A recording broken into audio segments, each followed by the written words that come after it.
네, 안녕하세요 여러분. 이 문제를 한번 풀어볼게요.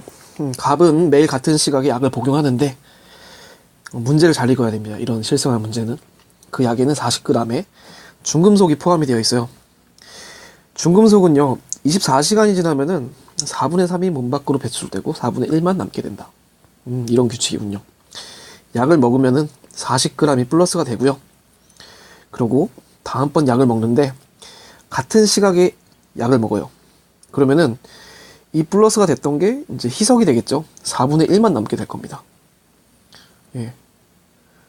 그 직전에 양, 즉 n번 복용하고 n 플러스 1번째 약을 복용하기 직전에 남아있는 양을 이제 AN이라고 얘기를 한다. 그러면 이거를 이제 타임 그래프를 써서 잘 그려봐야 됩니다. 잠시만요. 네. 그래서 이 문제에서 AN을 어떤 식으로 이루어지는지 한번 봅시다.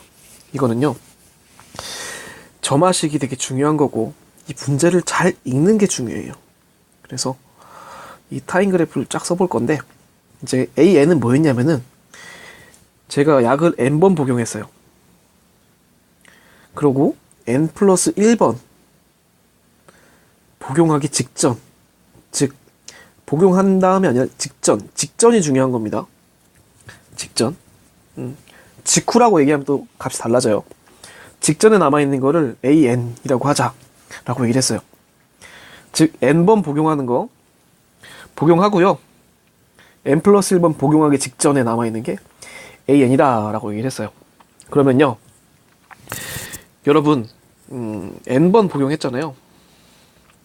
그러면 AN과 AN 플러스 1은 어떤 관계가 있는지 점화식을 한번 짜볼게요. 약이에요. 약 이렇게 생겼지만 얘는 n 플러스 2번째 복용하는 걸 거고 그 직전이 바로 남아있는 몸의 양이 n 플러스 1이겠죠. 그럼 봅시다. 이놈과 이놈의 차이를 볼게요. 여기서 바로 먹었죠. 그러면 중금속이 40g이 쌓일 겁니다. 그리고 하루가 딱 지나가면서 24시간이 지나가면 4분의 1만 남게 된대요. 그러면 얘가 n 플러스 1이 될 때까지 4분의 1만 몸에 남으니까 이런 식으로 식이 구성될 수가 있겠죠. 점화식이 나왔습니다. A의 n 플러스 1은요 4분의 1에 AN 플러스 40 이렇게 나왔어요.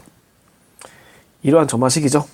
이거 이제 P 플러스 Q, PAN 플러스 Q 꼴의 점화식입니다. 요거 모르시면은 기본 원포인트 레슨 들으셔야 돼요. 그래서 원포인트 레슨을 나중에 들으시고 그 다음에 저걸 들으셨다 하는 가정하에 그냥 문제를 풀어보겠습니다. 여기서 요 놈만 가지고 풀어볼 겁니다. A의 n 플러스 1은요 4분의 1에 AN 플러스 40입니다. 그럼 요거 전개를 한번 해봅니다. 이렇게 되겠죠. P 플러스 Q 꼴이니까 얘는 무조건 플러스 K로 묶입니다. 얘도 똑같은 수를 더해서 등비수열이 되는 그런 수열이에요. 이 K는 나중에 찾아주면 돼요. 이 10이랑 맞추면 되고 중요한 건 이 4분의 1이라는 거죠. 즉 AN 플러스 K라는 수열은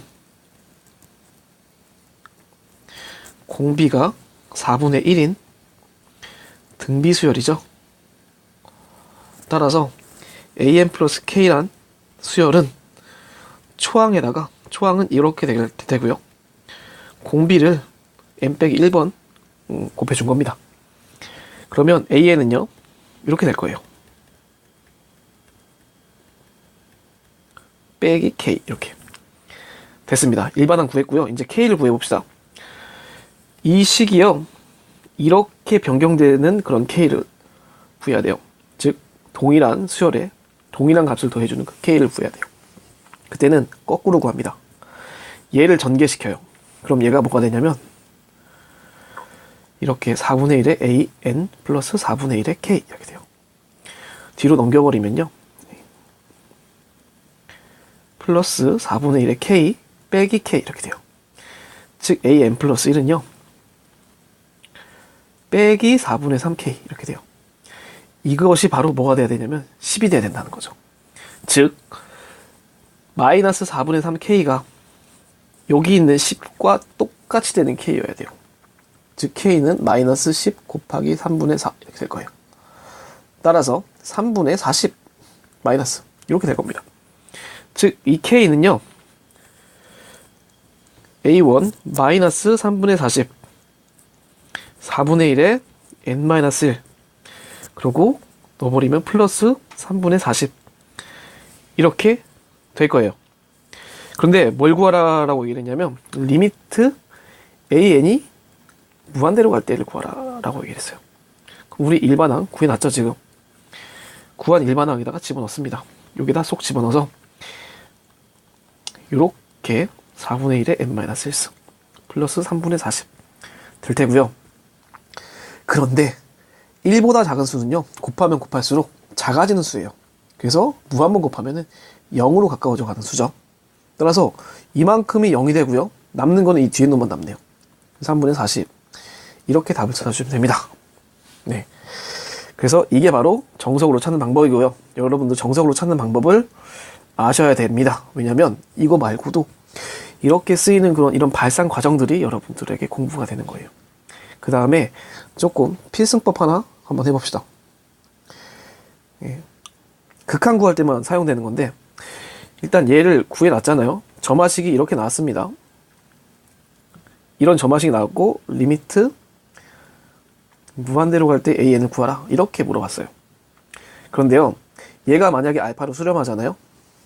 그러면요 리미트 a n 플러스 1은 물론이고 a 뭐 2n 뭐 a 일단 여기 무한대로 가는 그런 어떠한 것도 뭘로 바뀌냐면은 다 똑같이 수렴합니다. 왜냐 궁극적으로 가면은 뭐 a의 만번째 억번째 뭐 1조번째 항은 알파로 수렴한다. 1조 플러스 1도 거의 알파로 똑같아지는 거예요.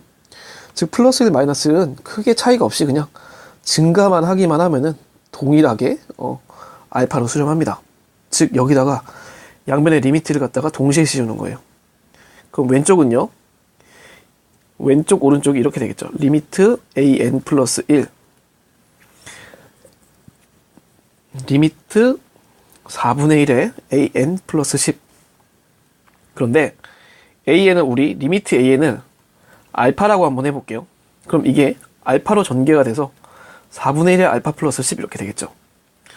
그런데 리미트 an이 알파라고 얘기를 했다면 리미트 an 플러스 1도 마찬가지로 알파가 되는 거예요. 이 1차 방정식 풀어주면 되고요. 이거 넘겨주면은 4분의 3 알파는 10 되는 거고요. 알파는 지금 4분의 3 곱하기 10 이런 식이 반대로 됐네요. 이걸 넘겨줘야 되니까 3분의 4 곱하기 10이 되는 거죠. 따라서 3분의 40 이렇게 값이 나옵니다. 어때요? 되게 어렵게 풀었었는데 되게 쉽게 나오죠. 극한일 때는 이 원리를 쓰면 조금 더 쉽게 나옵니다. 그래서 그렇지만 여러분들 되게 어렵게 풀어주는 이 방식에 익숙해져야지 확장성이 좋아요. 아시겠죠? 네, 수고하셨습니다.